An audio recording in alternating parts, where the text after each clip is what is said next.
Hello, hello, hello. No, you can definitely do better than that. Okay, go again.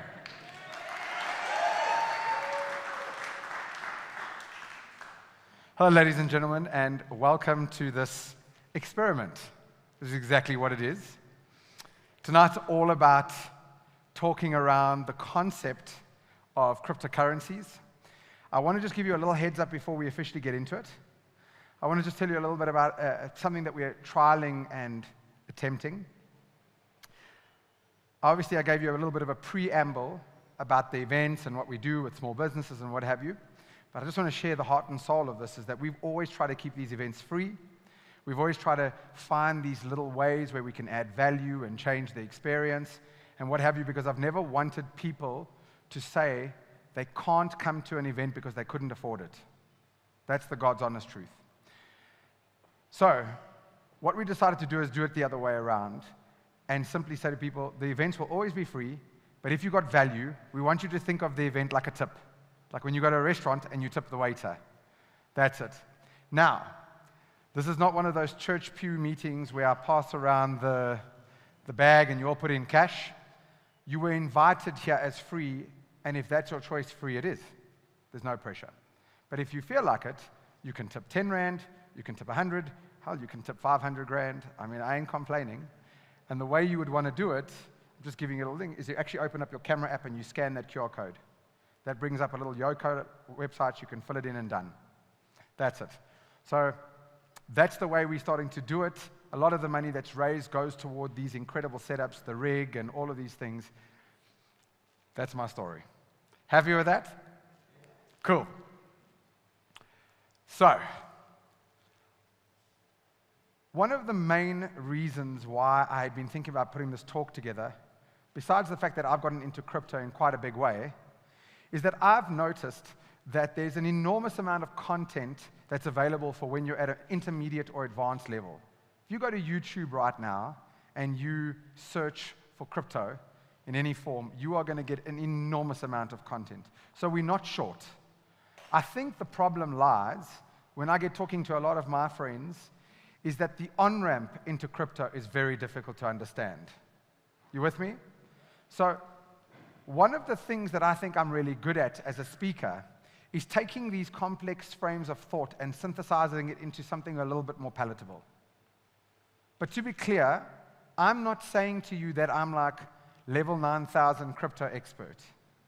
What I'm is someone who I think has got a fair grip on this topic, but I'm trying to give it to you in a way that's more palatable and that will receive better. I'm not saying you're stupid, I just know that when I got into it, it was just so confusing. Now, one of the skills that I have, it sounds like I'm telling you about a lot of my skills, but one of the things that I think I'm good at is that I've learned how to learn over time. And why I say that is I think the average person doesn't always have the patience. I've seen it with some of my own friends. I will dive headfirst into a topic. I'll understand virtually none of it. I'll pick up a few words I don't know. I'll go Google those words. I'll then watch videos about it on YouTube. And then I'll just run into the wall 1,000,000 times until eventually it's like building a puzzle. You start with the edges and then you start to fill in, and eventually I get it. But I think the average person simply doesn't have the appetite for that. So that's where a lot of this comes from. So tonight, I cannot stress this enough. What you're about to hear is Mark Sham's subjective take on the note of cryptocurrency. In other words, please, for dear God's sake, this is not financial advice. What you are hearing is my own take, and then I'm trying to inspire you to then get intrigued enough to then go do your own research. Don't take anything I say as gospel or fact. Just treat it as an opinion. Is that fair? Because the last thing I ever want to hear is, you told me to do X and then really bad things happen. So I can't stress that tonight. This is just my subjective take. Please do your own research. This is not financial advice. That said, I can't help myself in saying that I believe that crypto will change the world as we know it. And I want to share a lot of that upside with you. I'm hell of a bullish on crypto, and I want to share with you why. So here goes. I think the best way I can go about starting a talk about cryptocurrency is by showing you a picture of when I was about 2 or 3 years old. I know that makes sense. It's a perfect way to start a cryptocurrency talk. Now, I know what you're thinking off the bat. Those pants are way too high above my belly button. Like way. And to be fair, I blame my parents wholeheartedly. I mean, I couldn't dress myself. This was totally up to them. But I will concede they gave me the most gangster brown suitcase. And if you deny it, you don't have a pulse. That thing is 100% too legit to quit. I wish I actually had that bad boy with me right now. So that suitcase was filled with a whole bunch of snacks and sweets. I was going with my father and my uncle to either the cricket or the rugby. Both of them are in the audience today. Mike, why on earth would you allow my father to dress me like that? Yeah, definitely wasn't your son. But if I have to end it on any note, it's those legit gangster sandals. Come on. And to further talk on the topic of cryptocurrency, I want to delve you further into my childhood. See, because if you look at the top picture on the left, it's clear that I love to take these baths nude in the wheelbarrow. Not much has changed. Sometimes when I put on clothing, I would get into the little fakey pool with my brother. That's the top right picture. We'd splash about. I'd try to drown him. Ever since I was a kid, I was absolutely in the dog box. Always. I was always doing something wrong, and I was always in shit for it. And to this day, when I know I've pushed the envelope too much, I still hide under a cardboard box pretending that no one knows I'm there. But it's actually the picture in the bottom left corner that I really want to draw your attention to. See, because in this picture, the year is 1989. As you can see, my dad's standing there with the 2 boys. He's in his early 30s. He's got 2 boys with a third on the way. And him and my mom make the fabulous decision to buy a house. Not just any house, a 3-bedroom, 2-bathroom house with a front garden and a backyard. Eventually, what would have happened is that little fakey pool turned into a real pool. And then we even divided the garden between the pool on the left and the grassy area on the right, where we'd had enough space to play cricket. So, you've got to understand what's crazy about this story is that my dad's in his early 30s, and when they buy this house together, they're actually working on a single family income. My dad's the only one who's working. My mom's looking after the 2 boys with a third on the way. So I'm convinced for the rest of my life, besides looking at this picture with absolute sentimentality, I'm convinced my dad was an absolute billionaire. He had to have. How else do you afford a house like that? 3-bedroom, 2-bathroom, 1 income, 2 boys, a third on the way. I mean, kids are expensive. I always thought you can just put them in the cupboard with some food, leave them there for a few years, and they do their own thing. I actually thought they kind of started to pay rent from about 2 or 3. It turns out it's not the case. So whenever I ask my dad, how is it that you could have afforded this house? Were you a billionaire, Dad? The answer is no. I'm like, okay, cool. But then surely you must have earned mega bucks, way more than people your age or your peers.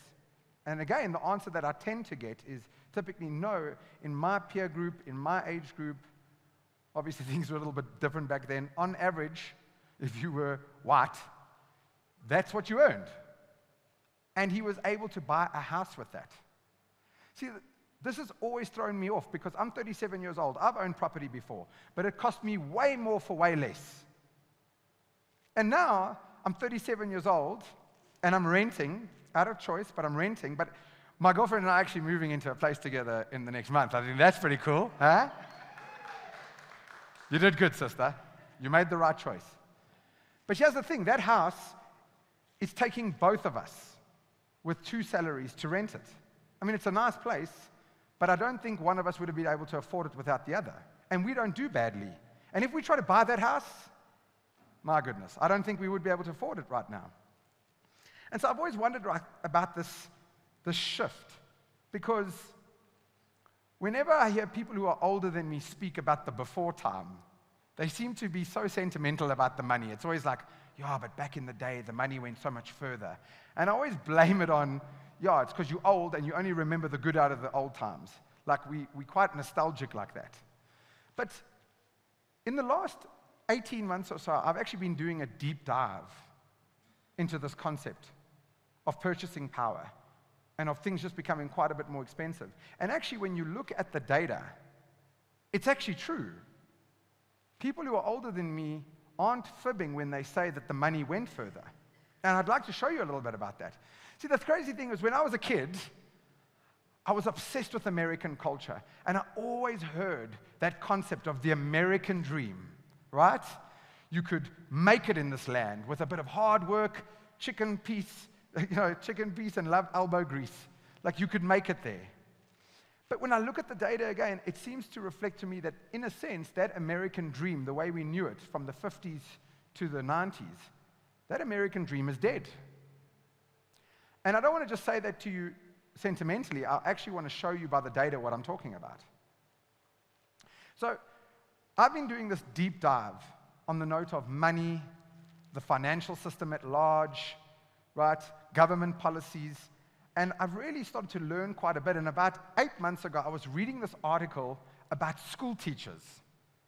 You know, I'm in the education space, so I was reading this article about how there's actually a brain drain that's starting to happen in many states around the USA, because teachers are starting to struggle to afford the housing that is near to the schools. So one of two things is happening right now. Either those teachers literally have to shack up with other teachers in a one-bedroom apartment in certain states, or they have to move really far away from the school and commute. And so there's this brain drain that's happening because now teachers are moving all around the US trying to find the appropriate salary in ratio to housing costs. But the article that I read was quite fascinating because I actually wanted to kind of just give it to you in how things have changed for teachers. So I'm going to read it word for word because I think the wording matters. According to a rough calculation using federal data, the average teacher's salary in 1959 in the Pacific region was more than $5,200 annually, which is just shy of the national average, right? At that time, the average home in California cost just under $13,000. You don't have to get too bewildered by the numbers, just think about the ratio, right? 5,000, 13,000. Cool. At the then standard 5.7% interest rate, the mortgage would cost $59 a month. If your monthly pay was $433 before tax, $59 a month wasn't just doable, it was also within the widely accepted definition of sustainable, defined as paying up to a third of your monthly income for housing. So teachers in the 50s, they actually had it quite good compared to teachers right now. Adjusted for today's dollars, a teacher today, if you take those salaries and move them onward, with a salary of $45,000, the house would cost $110,000. But that's not what's happening. Because if you look at the data, if you look at the graphs, if you look at how home ownership has changed, you'll see that with every passing decade, housing is getting more and more increasingly expensive. So while home values and rents across have increased, incomes have simply not kept pace. You with me? But if you think that it's just an American problem, it's actually not, because then I started to look at data for different places around the world. I lived in London for 2 years. I felt firsthand how expensive owning a house is versus renting. You don't have to be a genius to see that that line going up is not in a linear fashion. It's an exponential rise in terms of the average price for housing. And so I was reading another article, and I just thought it was fascinating. I wanted to put it in perspective for you, because this is actually proxy for what's happening all around the world. In 1980, the average home in the UK cost $24,000. Just 10 years later, from $24,000 to £60,000. By 2007, you could expect to pay £200,000. Are you getting the gist of where I'm going with that? Those are some steep increases.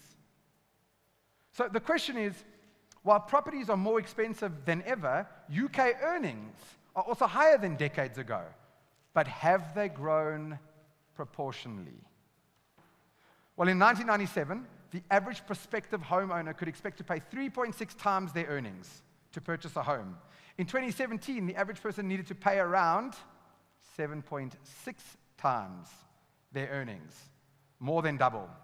Just to put it in perspective, in the last decade alone, residential properties prices in England and Wales increased 259%, but income only increased 68%.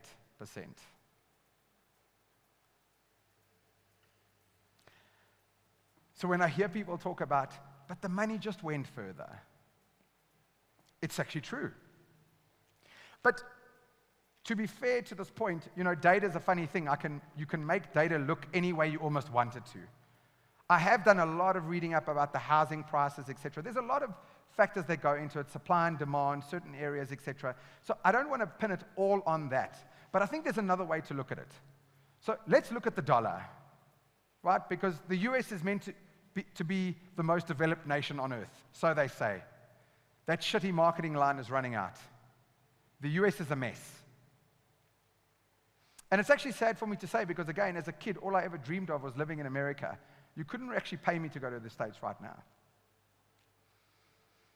It seems to me that by the data, from my perspective, the dollar's in deep decline. But this is not just about the dollar. It's also about the pound, it's also about the euro, it's also about the rand. But let me give you a perspective. So when you look at the data, what you've got is a dollar today is only worth about 9% of a dollar in 1950. That's adjusted for inflation. Right, that's quite scary. $100 in 1950 is the equivalent purchasing power to around $1,156 today. So that's inflation for you. That's what happens. $100 back then is kind of akin to $1,100 today.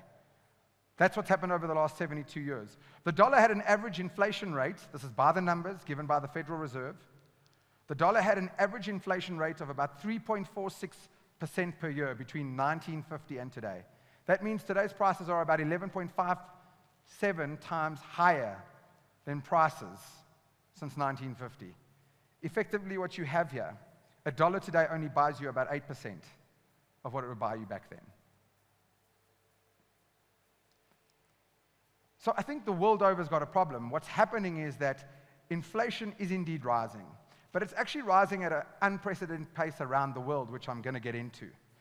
And the salaries simply aren't keeping track with inflation, almost no matter where you are. And then you have some really bad situations with inflation. You've heard of the horror stories before. Venezuela, Zimbabwe, where people literally have these wheelbarrows of cash, and by the day, it's worth 100% less, 1,000% less, hyperinflation.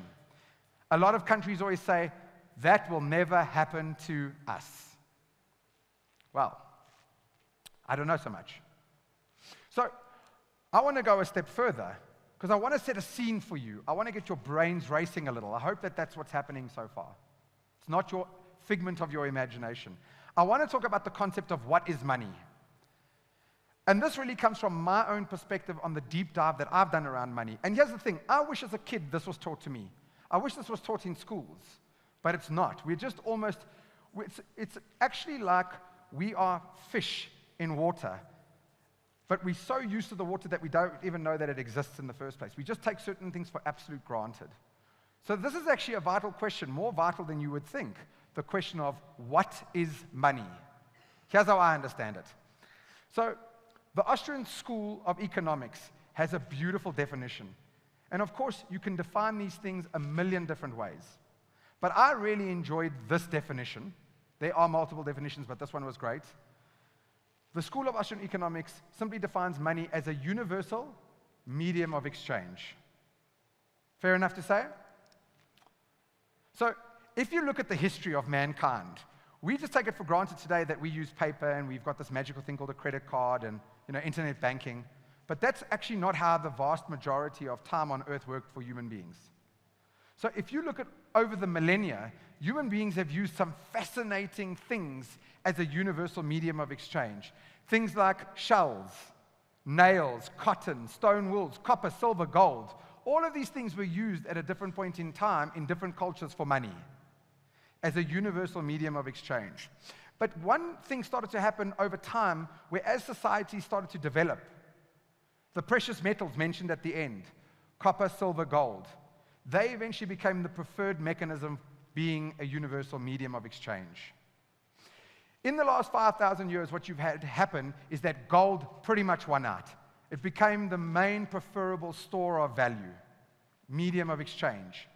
And the School of Austrian Economics says that there's 5 simple but core principles that money has to adhere to for it to become a universal medium of exchange. So I'm just going to mention all 5. Money, to be used as a universal medium of exchange, has to be divisible, durable, recognizable, portable, and it needs to be scarce. So one of the reasons why gold won out is because it best satisfied these 5 properties of money as defined by the Austrian School of Economics. So let's go through it with the lens of those 5 characteristics. One of the main reasons why gold won out above all of these other uses was mainly because gold was fairly divisible. Why is divisibility important? I'll state the obvious. You need less gold to pay for less and more gold to pay for more. Less gold for a coffee, more gold for a house. You need money to be divisible. Okay, you need money to be durable. If we decided to use oranges instead of gold, it wouldn't work very well because within about 2 or 3 months, oranges would rot and so would the value. Gold has stood the test of time. It can last for an enormously long time. It is therefore durable. Gold was recognizable. Although this is the first entrance into my talk that I want to pinpoint how greedy human beings are, because we are always looking around for something for nothing. So you'll see in multiple occasions throughout my talk today, you'll see how many people try to juke the system. So what they used to do in the old days is that they would take a copper coin and they would gold plate or overlay it with gold. And then they would give it to people, and the person would think they were getting a pure gold coin. But it turns out, if you've ever heard this term, if you do a little bit of dive into money, you'll hear these terms, sound money or hard money. It actually comes from the idea that they could eventually recognize the sound of a pure gold coin versus a copper coin overlaid with gold. If you dropped the coin from a certain height, it made a certain sound, and they became very good at recognizing that sound. But the main thing you need from money is that we both have to recognize its value. So if I'm like, here's the gold, and you're like, I want oranges, we've got a problem. So this is where gold won out. It was recognizable, we both agreed it was valuable, and I was able to tell, for the most part, the fake part versus the real part. You can imagine with shells, there are all these stories of how when the Europeans came to Africa, they found out that certain African states were using shell beads, beaded shells, should I say. And they had better technology, so they were able to replicate that with ease. So you need the money to be recognizable. Of course, you need the money to be portable. It needs to go wherever you're going. But by the way, that was one of the downsides to gold. It was portable, but now you stood with huge risk. If you were traveling with all your wealth at any point in time, you were at attack. You were at risk for attack. You with me? But last and most importantly, for something to be considered a universal medium of exchange, it needs to be scarce. It's important for things to be scarce because if there's too much of something, if too much of something floods the market, it no longer has its value. So this is where gold wins out, because it turns out, give or take, this is an estimate, you could take all of the world's gold and you could fit it into 2 Olympic-sized swimming pools. And it's basically impossible to replicate on a real scale. It's impossible to replicate right now authentic gold because human beings haven't cracked alchemy. We required the Big Bang and the bunches of chemical reactions in the sky to deposit these gold deposits into the crust of the earth. And it even goes further than that. Although the gold is scarce, it's really expensive to drill out of the ground. It's time-consuming. There is proof of work that requires to extract it from the ground. And even if we throw lots of resources at it, we can only extract an additional 2% per annum. So basically, gold has an inflation rate of about 2%. Money will always gravitate toward the lowest form of inflation. It always wants to run to a point where it's the most valuable later on. So you can understand why gold won out. Are you with me? But here's the one miss about gold, like I said. The portability thing was a mess. So what they started doing back in the day is someone came up with a novel idea. Human beings, invention, innovation. What we'll do is, we can't have you running around with your gold all the time. There's just too much security risk. Why don't we start a business where we'll build these massive warehouses and we will store your gold for you. But in lieu of storing your gold, we will give you these bond notes, printed pieces of paper that will say how much gold you have. And so instead of trading your gold bars, which is really hard to do, you can just trade these very authentic pieces of paper in lieu of gold. But when you trade it with someone else, they were guaranteed that they could come back to the warehouse and they could redeem it for gold. But of course, in this case, we entered third-party counter risk, because now we were relying on a third party to protect it. But it was still better than us carrying our own gold. And without getting too technical, that was really the birth of central banks. Central banks were places where the gold was kept in a central place. So here's the thing. Great idea and great system. But the thing about human beings are we're fucking greedy. We always want something for nothing. It's something that's built in us. So what is the thing that we do? Well, even these warehouses it wasn't uncommon for them to print more pieces of paper than there was gold in store. And at some point, if everybody cashed in their bond notes for the gold, there would be a discrepancy. So this was like a checks and balances system that we've always been having a fight with. But for the longest time, this is how fiat currency came about. The idea that today we use paper notes still, even though it's on its decline, paper notes. But we still use paper. But the idea was always that those pieces of paper, they were connected to gold. We called that the gold standard. You've heard of that? So money really connected to the... And there were times where we disconnected from the gold standard, but it always never ended well, and so we found a way to go back on.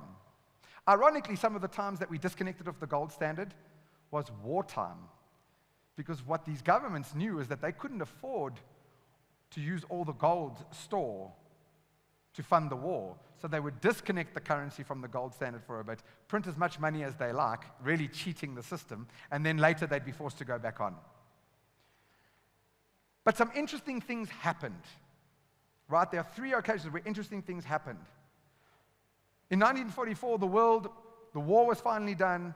America and the Allied powers had won the war. They had the majority of the gold reserves, and they created this idea at the Bretton Woods Conference. Without getting too technical, this is where the IMF was born. Quite simply, they said, gold and money will be connected to each other. But also, the US is as good as gold. So actually, the US became the global currency reserve, right, in the world. But in 1971, the world caught them out. Because what were the Americans doing? They were printing more bond notes than there was gold. Because people can't help themselves. We are greedy buggers. And when we can get something for nothing, we will take it. And when you give absolute power to someone for long enough, it corrupts them. You only have to live in this country, and you only have to live in others to see it. Absolute power does corrupt over time. It's not that everybody is bad all the time. There is truth to, there could be a government that could be good, but we can't rely on governments in succession to all be good, because when you least expect it, the next one will turn on you. We only have data and history to go on. But in 1971, America got called out. Countries from around the world started figuring out, these numbers don't seem to be adding up. We're going to go cash in our gold. And you know what the US told them? To hell with you. We ain't paying. And in that moment, President Nixon disconnected from the gold standard, and we've started a 50-year experiment ever since, where now money is connected to nothing. The word fiat, which is the currency we use, fiat currency means by decree, backed by government, backed by fuck all but a promise. Got it? So here's what I think is important for you to note. Why this is a problem is because the most developed nation on earth has a drug addiction. This is not subjective. This part is fact. You can take this all the way to the bank. Just kidding. What you'll see here is this is the debt level of the US. Okay, this graph tells you that the current debt level of the US is 27 trillion. But I saw just 3 days ago that the US, just in this time, just in the last year, is now an additional $3 trillion in debt. So they are $30 trillion in debt. You don't give a fuck because you can't possibly imagine how much money that is, because the human brain simply cannot work out what $30 trillion is. But let's go one further. What we at least had for a little while, just a little while, was that the debt levels were at least lower than the country's income for the year. That's the GDP ratio, right? That's what a country makes in a year. So at least the debt levels were lower than that, right? Right? America, hold my beer. We'll show you. The problem is that they're in a spiral right now, right? Because the debt, the national debt being $30 trillion, is more money than they make. And the interest on that debt is nuts. So you know what America's idea is? Let's print more money. This is not subjective, this part. Let me tell you the fact. America as a country has been around since the year 1776. Let me give you some perspective. Of all the dollars in circulation as of today, 40% of those dollars were printed in the last 18 months. You go Google it, you'll understand.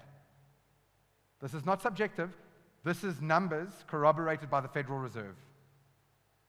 If you don't think the US literally has a crack cocaine problem where they can't help themselves but print more money, and here's why it impacts all of you, because you look at everything I'm saying, you're like, yeah, but what does this have to do with me? Well, if you understand that money is only valuable when it's scarce, and you just flood the market with money, you make it less scarce. So here's what happens.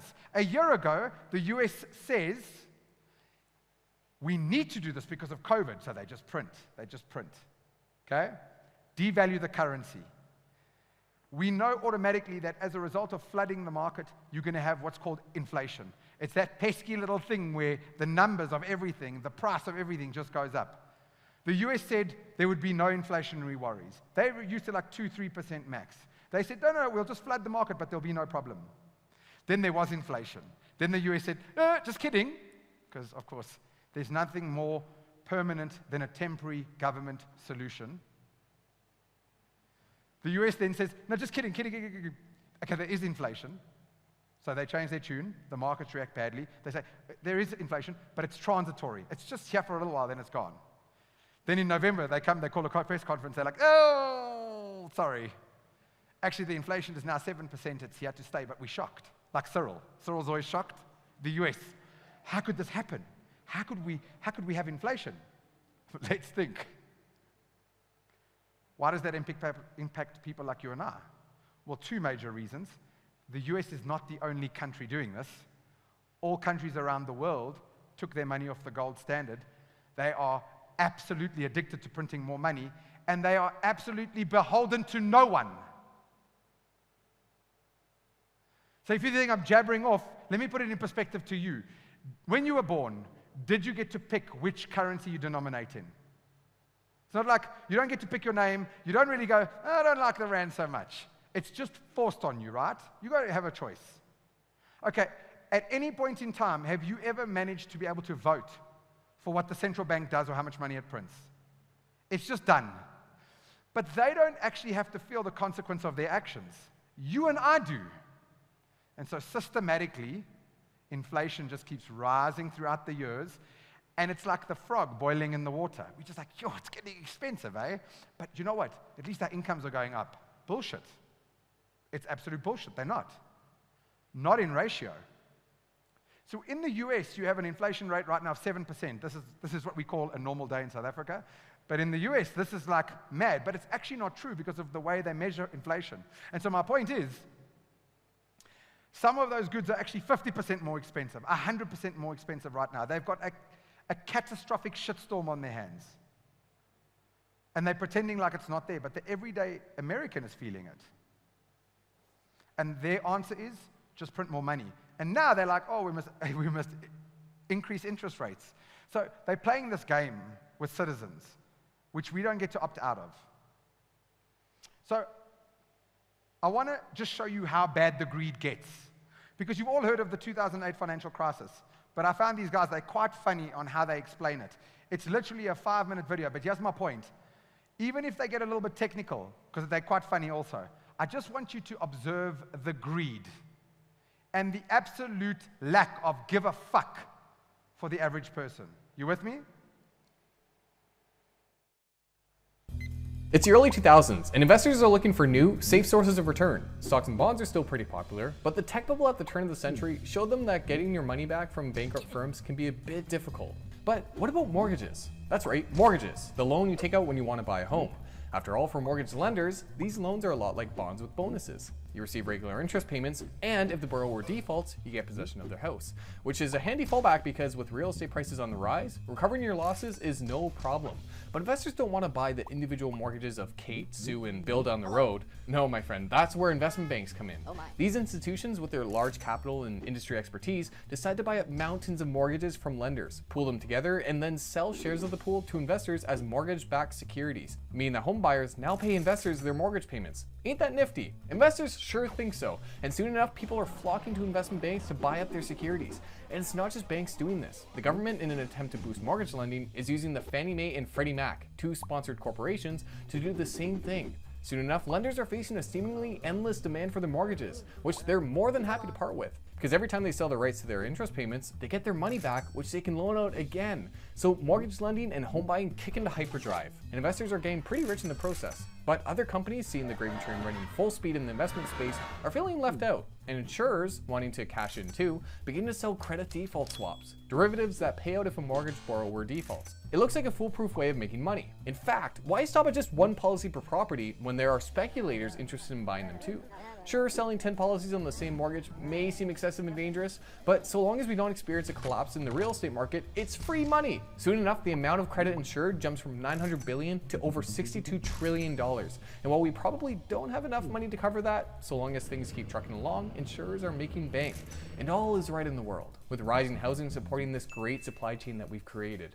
Or at least that's what's supposed to be happening. But something's changing. Because lenders are selling their loans, they've lost all incentive to avoid risk. And with such a high demand for their mortgages, they're starting to give loans to borrowers with bad credit scores and low income. And hold on a sec, some of those subprime loans are predatory. Don't be fooled, borrower. That may look like a low interest mortgage, but it's chock full of terrible conditions.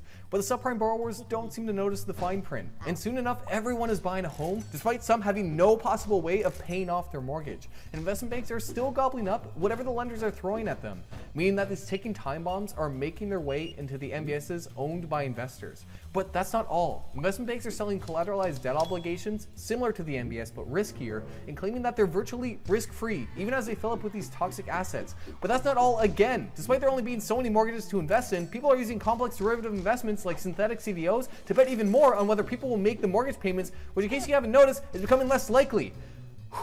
Now, surely the rating agencies will notice the heightened default risk and let investors know, hey, by the way, your holdings are full of crap. But wait, are you kidding? AAA safety rating? Well, everyone, we've done it. We now have a system where lenders don't care about whether mortgage payments are made, investment bankers don't care about risk, and the rating agencies, designed for the people but paid for by the banks, don't care about investors. And for a while, this web of liability and risk holds firm, but it's only a matter of time before the subprime borrowers start to default. And by October 2007, 3% of all US home loans are in the foreclosure process, with another 7% 1 month past due. Mortgage investments are starting to turn into real estate, and investment banks are flooding the market with foreclosed homes. Soon enough, supply is starting to outpace demand, and in 2008, housing prices do something that nobody prepared for. They start to free fall. And so begins the domino effect that was the 2008 financial crisis. Finance companies involved in the real estate game take a hit. And despite 75% of CDOs receiving the highest safety rating, 70% of them default. Investment banks, seeing the carnage they've caused, stop buying mortgages from lenders, and the insurers find themselves facing impossible payouts. Banks, lenders, and insurers start to shut down. And despite the government trying to save the largest players from the brink of destruction, on September 15th, we see the largest bankruptcy in US history, as Lehman Brothers, an investment bank with $600 billion in assets, goes under. At this point, anyone with money to spare pulls it out of the markets and places it into treasury bonds, which leads the Dow Jones to lose a third of its value. And companies relying on loans to operate suddenly lose access to vital financing. Countries with ties to the US are caught up in the disaster too. And by 2009, the global economic engine stalls. 2 million American jobs would be lost in the last 4 months of 2008 alone. And while the recession would technically end in June 2009, the impact of the crisis would be felt for long after.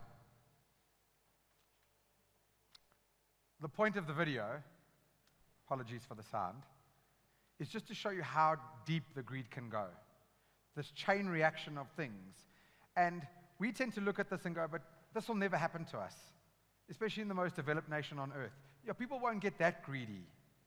But if you look at that 2008 financial crisis, it was just one lot of greed stacked on the next lot of greed. And here's the thing, all stacked on by central governing bodies, centralized authorities, centralized powers. Are you with me? But here's what I'm trying to get at. Between funding wars by taking currencies off the gold standard, printing as much money, then quickly going back on, to 1971, Nixon just saying, to hell with the gold standard, and we won't pay you back. To now the US printing as much money as they want. To the 2008 financial crisis. Human beings, eventually society hits a ceiling, and the immune response of society kicks in. And this is where I think cryptos come in. I think for you to understand the role, it's not just random digital fake money that's rolling around.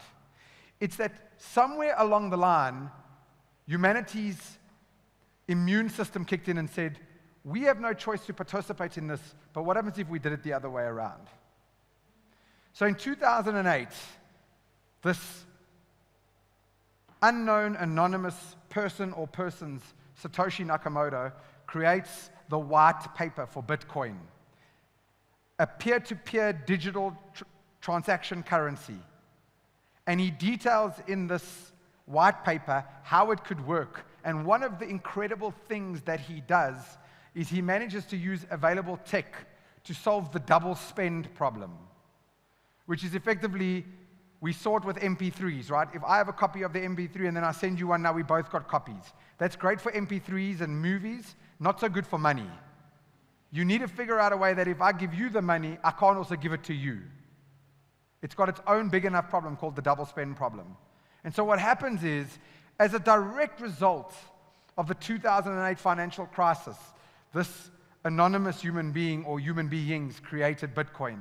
And they actually referenced the 2008 financial crisis. It was born as a direct result of all the people that lost their pension funds, lost their jobs through no fault of their own. So I want to show you one more video because this guy, Raoul Pal, I'm hoping you guys can hear it properly. He's really good at putting this together, better than I ever could. And he's going to explain it to you so well. This will make sense to you.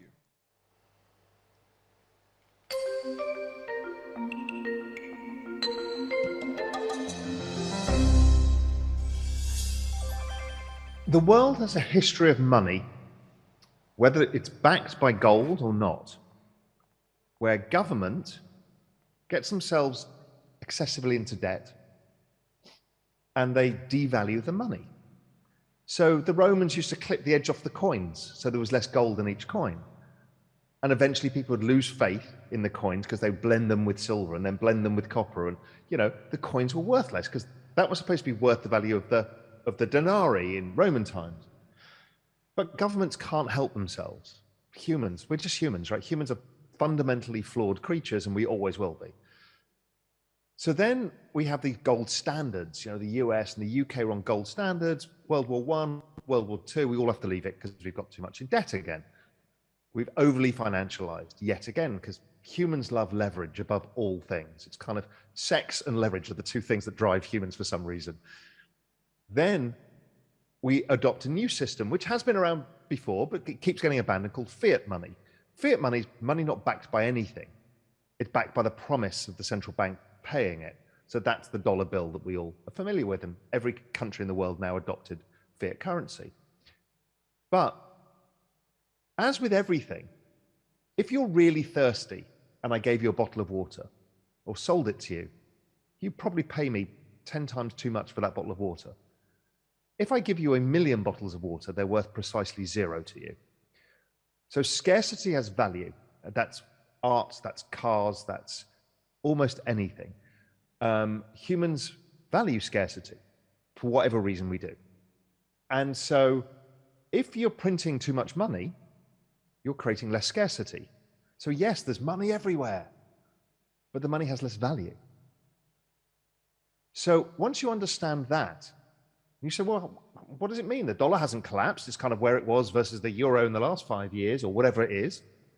And then you say, but my $50,000 salary now can buy me much less shares in Apple, Amazon, Google, Microsoft. In fact, units of the S&P 500, I suddenly can't buy as much. Since 2008, it's a fraction. I can buy like a third of what I could. Same with real estate, same with gold. And then you're like, assets have suddenly got expensive. They haven't. The value of your savings has gone down, or your money. So you can't afford to buy assets. What is an asset? An asset is deferred consumption from the future. I buy a house, I sell it in the future, I get to retire, whatever the things are, right? We don't buy the S&P because we want to hang it up in our wall. We buy it because we want to sell it at a future date to realize money. So that means our future selves are now poorer. That's essentially what this means. That's what currency debasement is. So Bitcoin comes along in 2008, in the middle of the crisis. It's kind of like it was perfectly prepared for this and said, Satoshi goes, hey, look at this.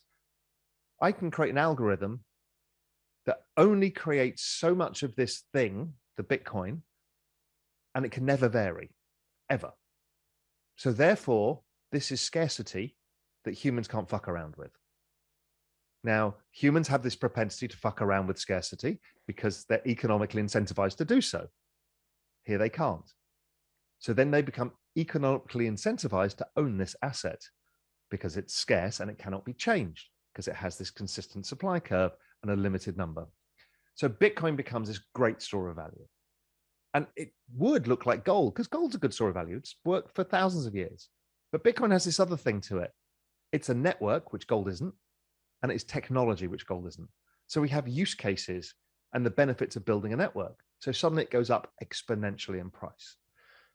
Roll on to 2015, and suddenly somebody's looking at the blockchain and they start saying, imagine if these bits on the blockchain, which is where you record the ownership of something, in Bitcoin, it's Bitcoin itself.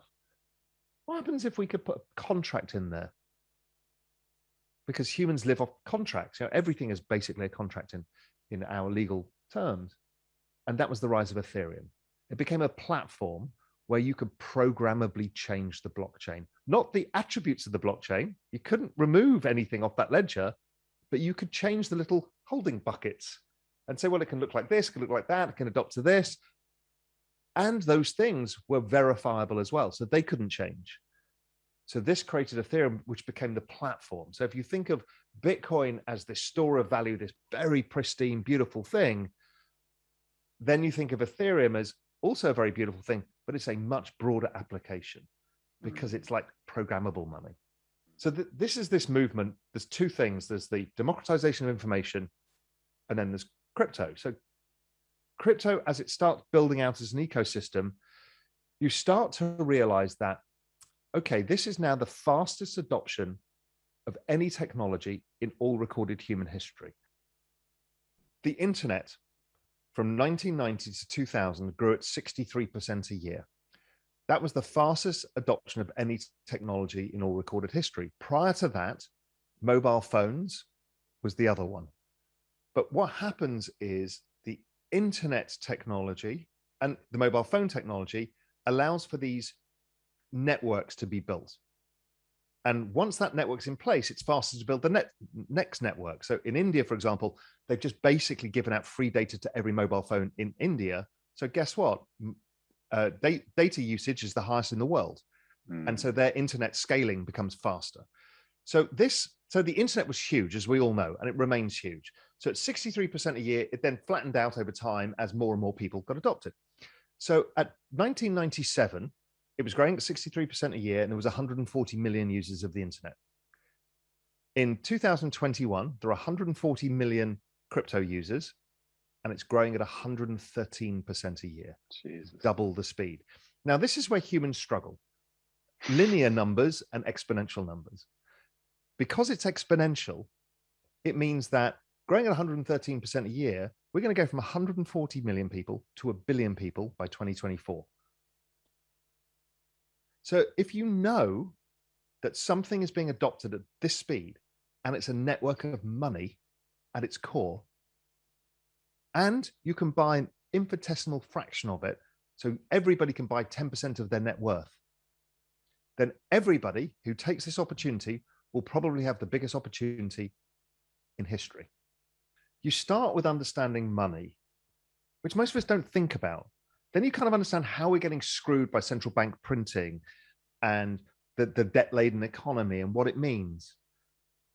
And then you start saying, oh, okay, but that's Bitcoin. And then what's this Ethereum business?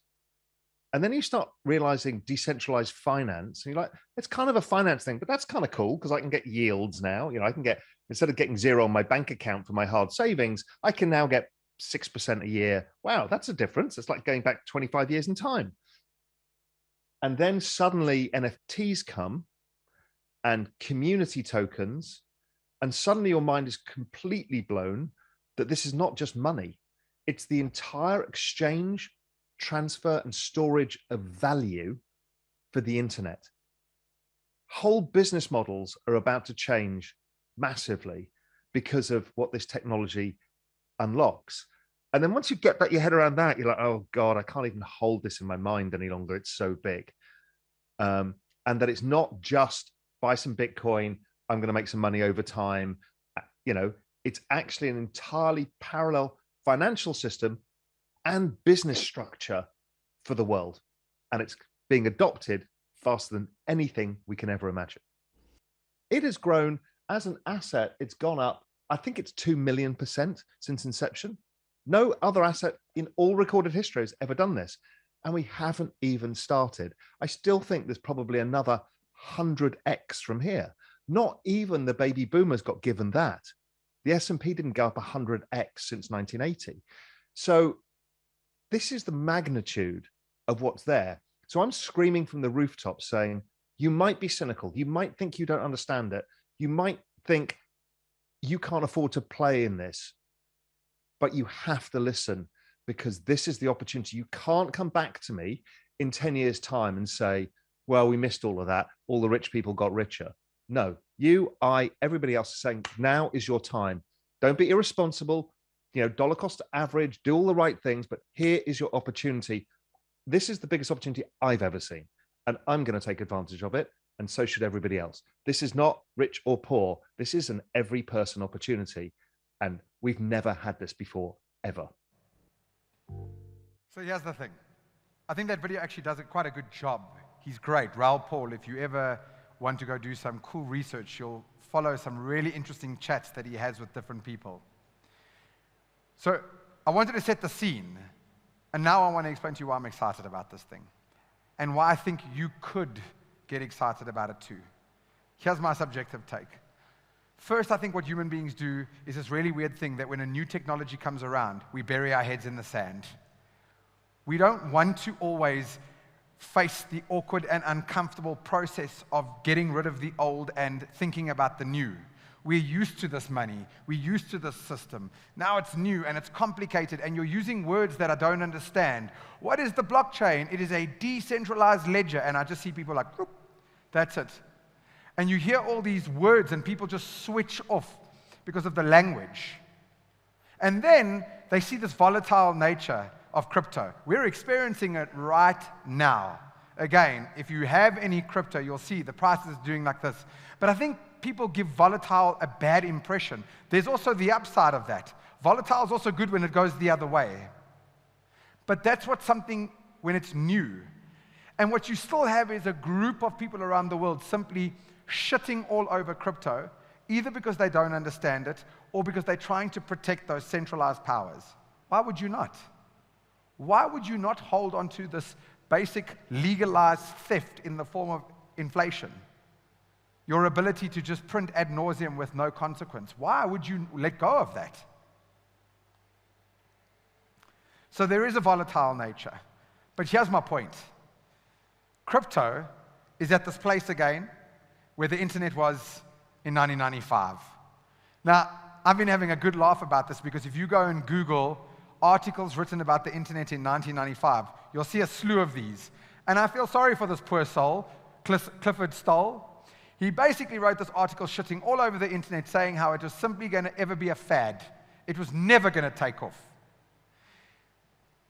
The way he wrote the article is fascinating. Of course, hindsight being a perfect science. The way he wrote was interesting because he was looking at the internet in 1995 at what it was then. He had no foresight to look ahead and say, but hold on, what does this actually do? Even if the fundamentals right now are a little bit clunky. Remember the modem?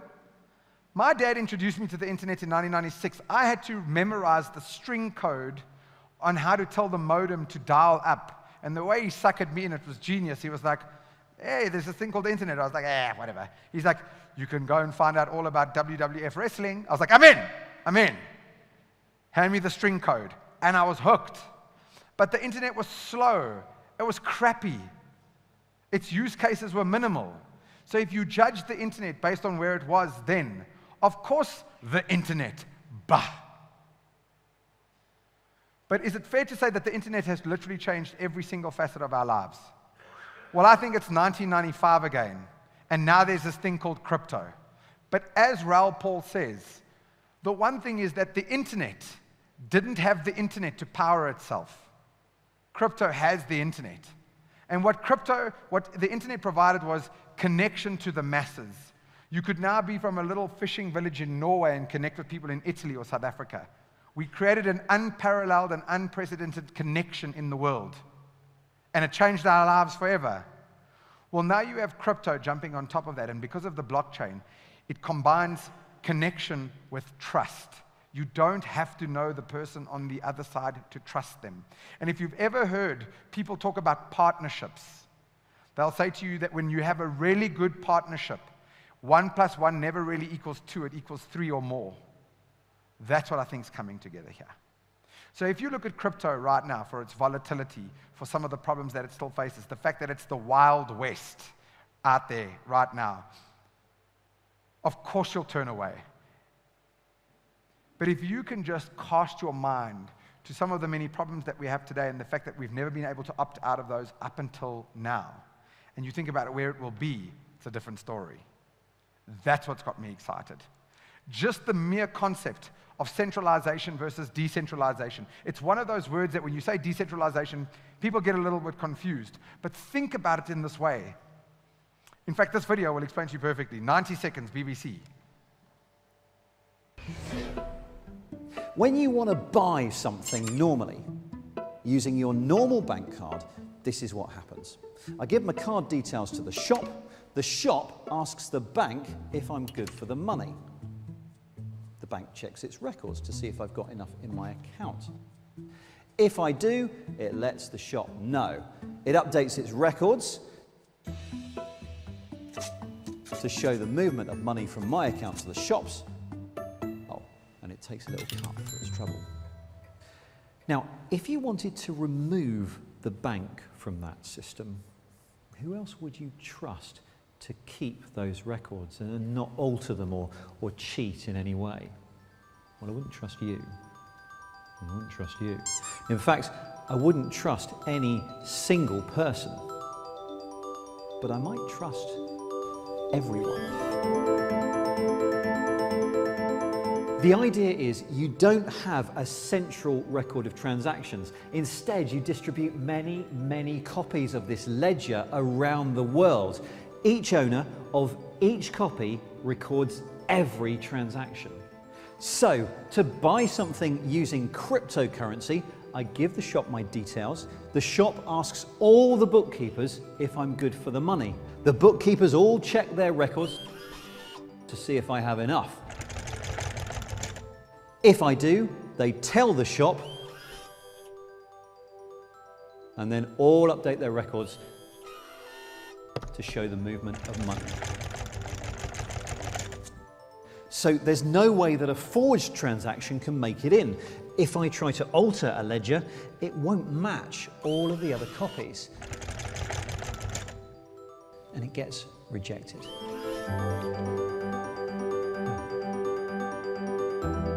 Oh, and one of them, at random, will be given a reward of some newly created cryptocurrency. This is how cryptocurrencies work. And remember, all of these bookkeepers, all of these ledgers, they're not actually people, they're computers. Lots of computers. So, when you hear about the concept of centralization versus decentralized, all you have to think about is ABSA, centralized. Right now, if you have an ABSA account and you have 10,000 Rand in your bank account, what technically stops someone in ABSA from going and saying, no, you don't have 10,000, you have 1,000? I mean, they've got their own checks and balances, but they've been hacked before, there've been other problems, right? So someone could, for a little while, go change that amount. And if all of ABSA agreed to do this, what could you do about it? Zero. That's called centralization. How do you know you own your house? The title deeds office says so. And what happens if someone at the title deeds office changes it from you to me? Who do you complain to? You can't. It's centralized. Because the copy of the database is kept in one place. Bitcoin and most other cryptocurrencies all work on the blockchain. That's the underlying change that's happened here. That's the thing I'm excited about, is that you've got all these computers around the world keeping an exact copy and replica of all the databases, all the movement, and they all communicate with each other. And in effect, to be able to hack Bitcoin specifically, you'd have to hack all the computers around the world in under 10 minutes, because that's how long it takes for the blockchain to record a block. And then everybody says on that block, a block is 1 megabyte in size. It has a certain amount of information. All the other computers check, it gets validated, and then it gets cemented in time.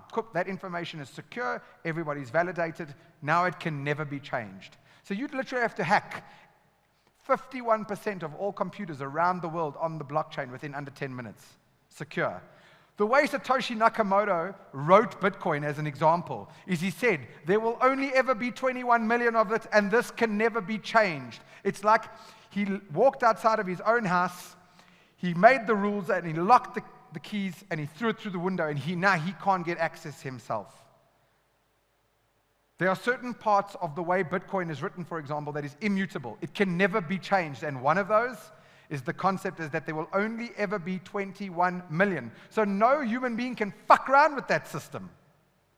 And here's all I was trying to show you in the beginning, is that when you leave human beings for long enough, what will they do? We're naive sometimes. Oh, governments will never do that. America's not like South Africa. Yeah, South Africa, they do it, but not America. Yeah, well, America literally fucked the world to death in 2008. They got sick and everybody else caught the cold. And you'll be like, no, they won't do it, they won't do it.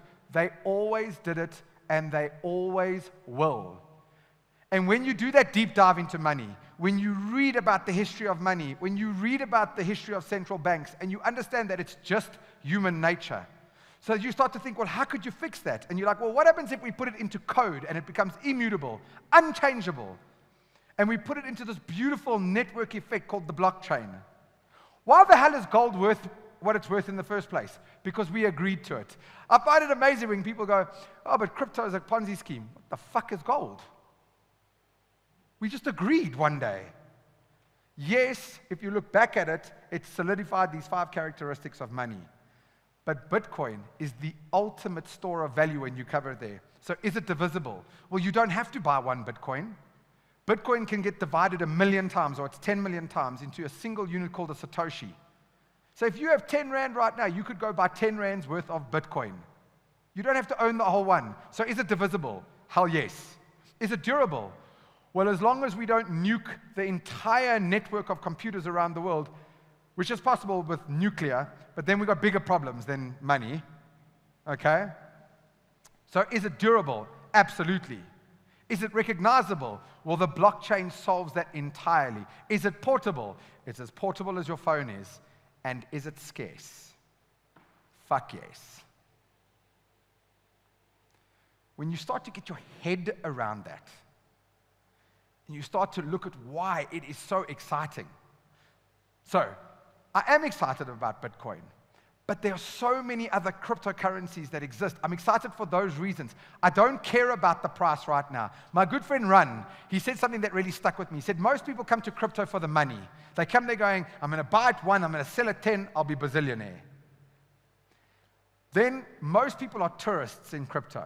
They come for the money, they get schnaad, they leave. We call them tourists. But the people who live in crypto land, the people that understand the fundamentals, the people that are holding for long term because they understand what's driving this ecosystem, they stay for the love of the technology. And I'm in love with the technology.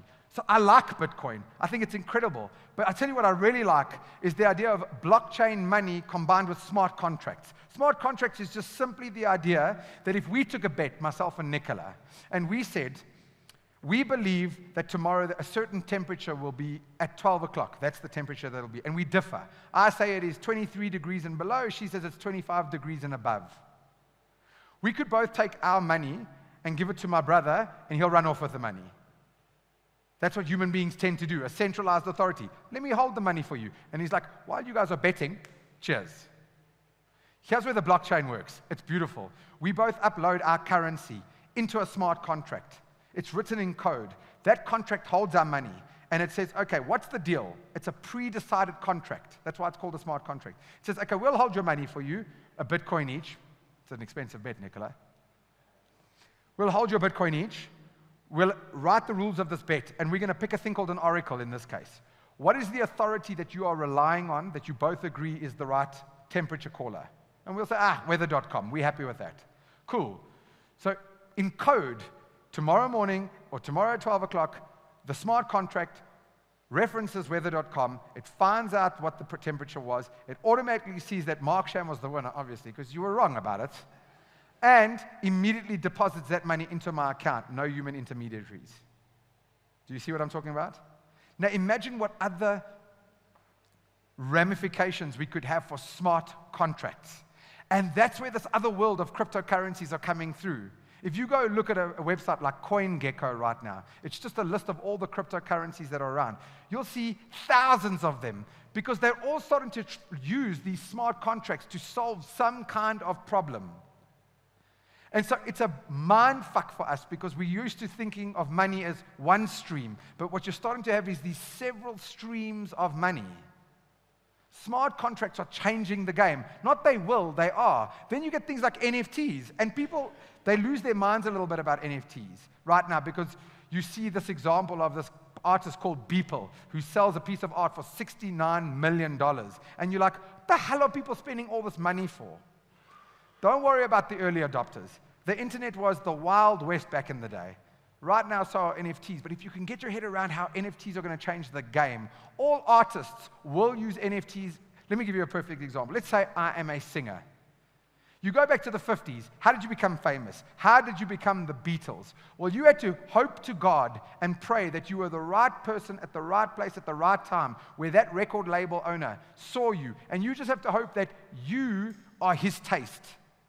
Sounds a lot like centralization to me, but it's all you had. Okay, let's move on a few generations. Justin Bieber literally gets discovered because now the internet is born. He literally uses YouTube. He records himself, puts it up. It has this viral network nature. Remember, Raoul Paul said, now with the internet you create networks. So that's what Bieber did. But then he still used YouTube to get known, and then a record label picked him up. Here's the next evolution. NFTs. Because NFTs don't literally just have to be a piece of art. The word NFT, or the acronym NFT, stands for non-fungible token. So here's a great example. I'm a singer in 2022. I decide I'm still going to get my little YouTube channel, and I'm going to gather a little audience. I'm going to hope that I'm good enough that just a few people say, geez, this guy's really good, and they share it along. I just need my small audience, because my first song, although it's just been played on a phone, I'm actually going to put out my next song as an NFT.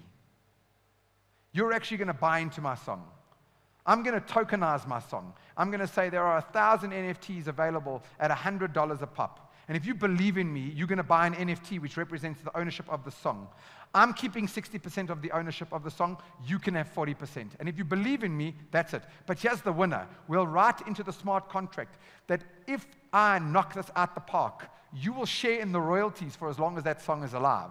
You will share in the income that that song derives from YouTube, and it can be written into the smart contract. We can even agree that as the artist, even if you sell your share, I always still get a royalty every time my song is passed around. That's what Beeple did. The genius of him selling his piece of art for $69 million wasn't the price. It was the fact that he wrote into the smart contract, which can never be changed. It's immutable. As long as people find value in that art, that every time it is passed along, his family gets a cut of that. So as long as people find value, his family will live off that royalty of that art for generations. This event could turn into an NFT. You don't buy a ticket to the event. We give you a unique NFT, and you can own a small share of the conference. And whatever this content does, you could own part of it. I'm giving you some basic use cases, but when you see NFTs, don't get caught by these people buying Bored Apes for bazillions of dollars. That's not the use case now. Artists, creators around the world will eventually utilize. We could literally turn a house into an NFT and turn it into fractional ownership. The things that you could do with this are unprecedented, because right now, if you and I want to own an asset like a house, you have to be able to afford to buy the whole house. Have you ever tried to bond a house with 5 or 6 people? It's a mess. Well, there's a better way to do it these days. It's written into smart contracts. It brings me on to things like DAOs. I'm giving you the overview. DAOs is probably my favorite thing. It's this idea, it's called a decentralized autonomous organization. The Tryst could be turned into a DAO right now. So right now, myself and Nicola and one of our investors owns the Tryst. But we could do it the other way. We could turn our business into a DAO. We could tokenize it. Now you get the Tryst coin. And I could come to you and say, well, look, we've done a really good job so far as the owners, but we probably need a few more million to really kit this place out and get it going. So we're going to tokenize the Tryst, and you're going to buy tokens at a certain price. And all of this is going to be written into smart contracts. And actually, the whole organization doesn't have the original hierarchy that it used to have. So you no longer have CEO at the top and worker bee at the bottom. Because also the amount of coins you own is your ability to vote on all issues, and everything is up for vote. Just go do a little bit of research about how many companies in the US are starting to turn into DAOs.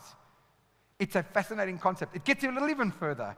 Because let's just say that here in Woodmead, we all decide together that we want to turn a piece of land into a community project. How do we get the masses to fund it? You turn it into a DAO. And instead of one person keeping track of all the money and having the ability to run off, DAOs solve these issues. Because it effectively takes centralized power. It's like me coming to you and saying, guys, trust me. I'm a good guy. You all give me 10 grand, I'll sort the project out for you. I'll open up the bank account for us. I promise you, I'm a trustworthy guy. How do you know? Maybe I am.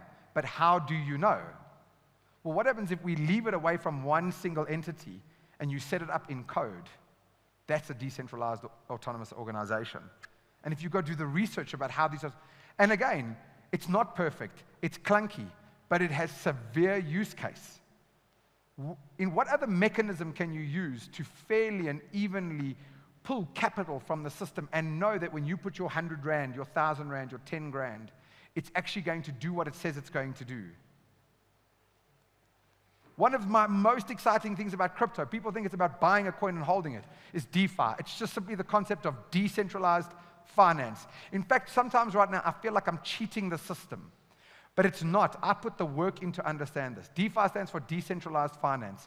It's simply the internet deciding we're just going to avoid the traditional banking system and we're going to be our own bank. And so everybody runs the network, no one owns it. So let me give you a practical example. There's a coin that I'm super bullish on. I love this token. It's called Phantom. Okay, it's like a better version of Ethereum. It's cheaper, it's faster. It's basically a blockchain with smart contracts on it. So it's programmable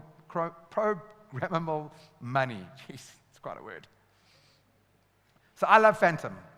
It's been around for quite a while. It's done really well. It's steadily increasing, but like all volatility, it's like this lately. It came from a cent or two a year ago. It's now at about $2.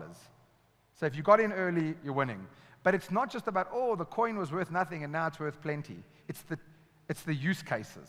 So these people have built these decentralized finance apps on it. And so if you can imagine, they've actually built these lending protocols into it. You can come into some of these systems, like you can come into this Tomb Finance, and you can actually stake you can basically say, I've got $1,000 worth of Phantom. I want to use that as collateral, and I want to borrow another 500. There's no credit checks on you. There's no system to see. All it does is it says, do you have the money, yes or no? And you can borrow off of that. And once you agree to the terms, it's locked into a smart contract. So now you borrow another 500. If the price drops down too dramatically, you get liquidated. Right? It's simple math. But here's the win. If you are someone that takes your Phantom and instead of borrowing against it, you put it into the system, you stake it as if you are trying to get interest for it. So actually what you're doing when you stake your tokens is that you're actually helping keep the network running. And instead of a centralized organization gathering all the transaction fees, because you've staked a certain amount of your tokens, you get that share relative to the entire portion, you get given back that in interest. And when someone borrows at 11 or 12% per annum, that isn't gobbled up by a bank. Everybody who participates in the network gets that money back.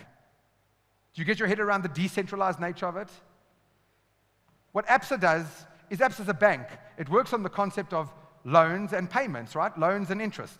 So what is it doing? You're coming to Absa saying, I need to buy a house, please. They need some kind of security of you. They need to see that you can earn enough. And now you're locked into a contract. And for that you pay. Your R1 million house actually turns into about 2 million rand over 20 years, give or take. So what do they do with that?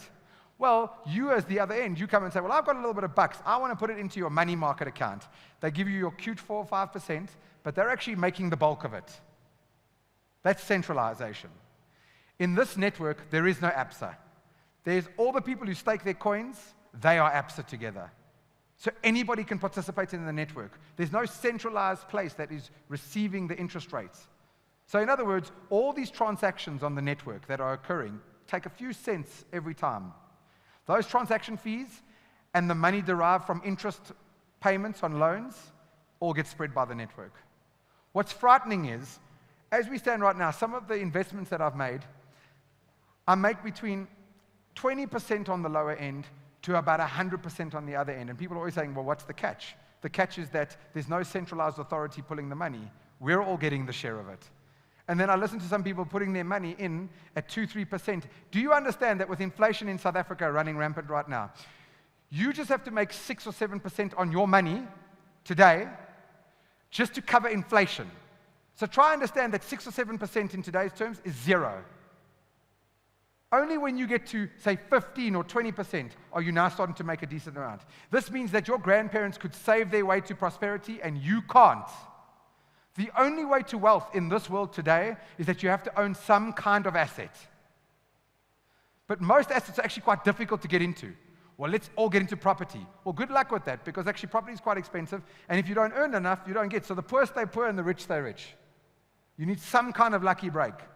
This is where I think crypto is different. You can go buy 10 rands worth of Phantom tomorrow.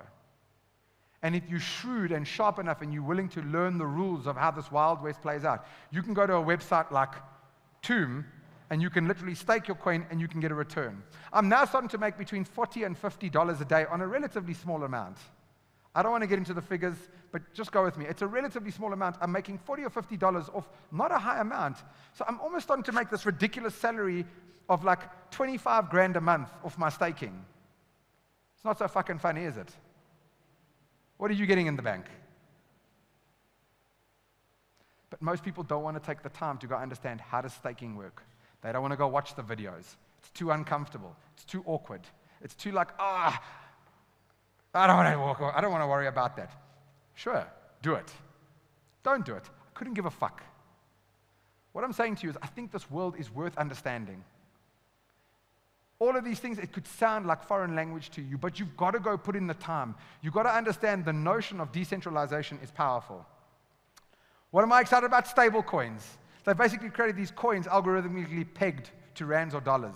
So in the old days, you had to go from rand to Bitcoin. And when you wanted to sell your Bitcoin, you had to go back into rand. But now they've created these things called stable coins. It's just genius. Basically, you use your rands to buy a thing called USDT or UST. These are equivalent to $1, but now they're on the crypto system. And so you can use that to buy. When you think the price is going to come down, you sell back into your stable coin. But you don't have to come back into rands yet. And one of the reasons why you'd want to do that is because all these countries around the world are starting to say we're going to tax crypto. So you can just keep it in the system. It's genius. And now there's even a bank where this is actually my figure. I've got about $565 being staked at just short of 20% per annum. So my stable coin is not even, it's not even having to deal with the ups and downs of crypto that you sometimes get, the volatility. Where do you get? And I can go press that button, withdraw, and it signs out my smart contract, and I'm out tomorrow. So here's my point. There isn't enough time to take you through all of this world.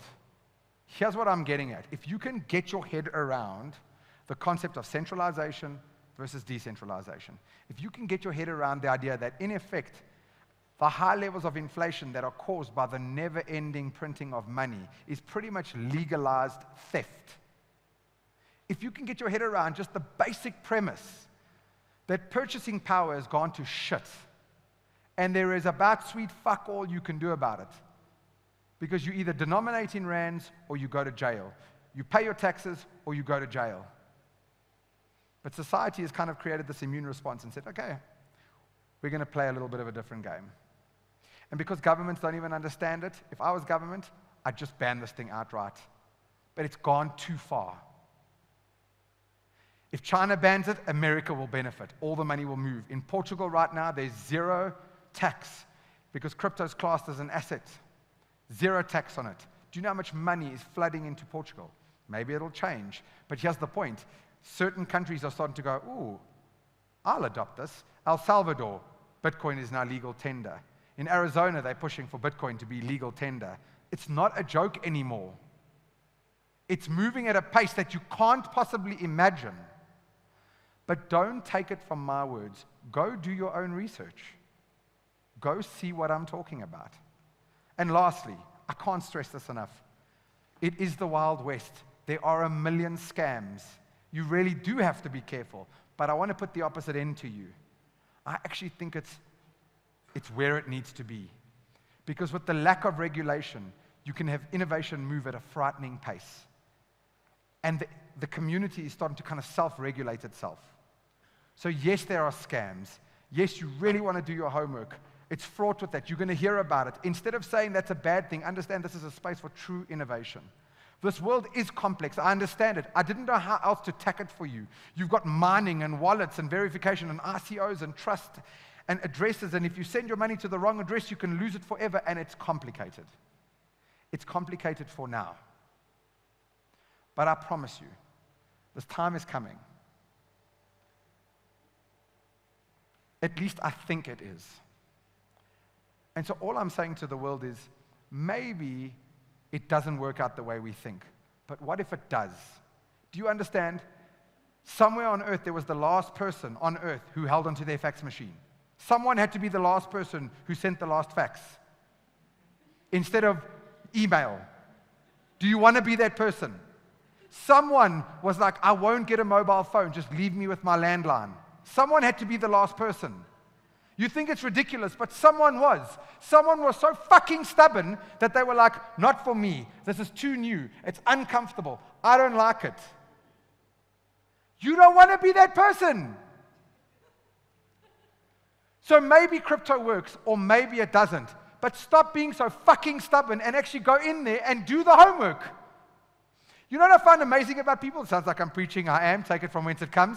People want all the good shit in life, and they don't want to do the work. It's a little bit too complicated for me. Suck it up, buttercup. That's what YouTube is for.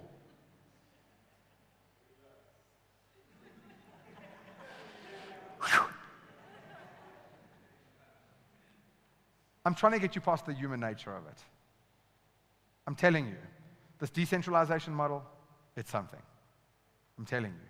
This idea of staking your coins, this idea of banks not being able to print endless amounts of money, this idea of governments not being able to run rampant with your cash, it's intriguing. And because they don't understand it, they've let it go too far. And now they're trying to regulate it. It just shows me they do not understand it. They're regulating the very thing that will eat them. Now, that has its own unintended consequences, but I think I'm willing to take my chance. So, we are starting a podcast called Sovereign Individual. And we're starting it from about 2 weeks' time. So what I'm going to do is actually set up a regular podcast, video cast created from the Tryst, where we'll be inviting regular guests, and we'll be approaching crypto from an absolute beginner perspective. That's what we're doing. Because there's enough content that I consume on a daily basis that's at that high level. I will say one. There's a guy named Ron Neuner. He's a South African guy, and he's become world famous in the crypto world. He sold the Creative Council for about R1 billion, and then he made the switch to crypto. You don't want to know what he's worth right now, let me tell you. And he's got this channel on YouTube called Crypto Banter. And that is how I started to learn. Now, he's going to throw many complicated things at you. Suck it up. When he says something and he says a word that you don't understand, go Google it. It is a world that starts to become fascinating. And then I will share the Sovereign Individual podcast with all of you. Here's my goal. I just wanted to get you inspired enough to understand that this monetary system impacts you whether you like it or not. For the first time in history, you get to potentially opt out. Or you at least get to say, I don't want to play in that world entirely. I want to have a choice. That's what makes it so fucking interesting. And so I hope, instead of burying your head in the sand toward this thing, play around. And my only little bit of advice is, the best way I learned how to play was I took a little bit of money that I was willing to lose, and I put it in. I went through the process. Instead of just listening about it, I did it. I took a bit of money, and I worked out how to sign up on an exchange, and I put the money in. And I made a few mistakes, and I just saw the failure as information, not bad. And I learned, okay, what is the coin I should buy? Oh, well, let me just buy a little bit of Bitcoin. But that's not adventurous. Go learn about some of the other coins. Phantom is a good one. Do your own research. Are you with me? And learn by doing. Don't be worried about the mistakes you make. See it as information, not failure. As always, my name is Mark Sham, and all I wanted to try to do was slap you upside the head for 2 seconds and at least give you that little bit of insight. There's some incredible resources, and tomorrow, when I'm done with this talk, I'll send you an email, and I'll share a few articles with you that'll help you just kind of on-ramp. But really, there is no other way to get into it other than that. I hope I've inspired you. I hope I've at least got you to think about it in a little bit of a different way. Thank you so much for being here, guys. If you enjoyed the event, this will be recorded. You're welcome to have a drink in the bar. If you feel like tipping the event because you got some value, if you felt I didn't preach to you too hard, you're welcome to, or not.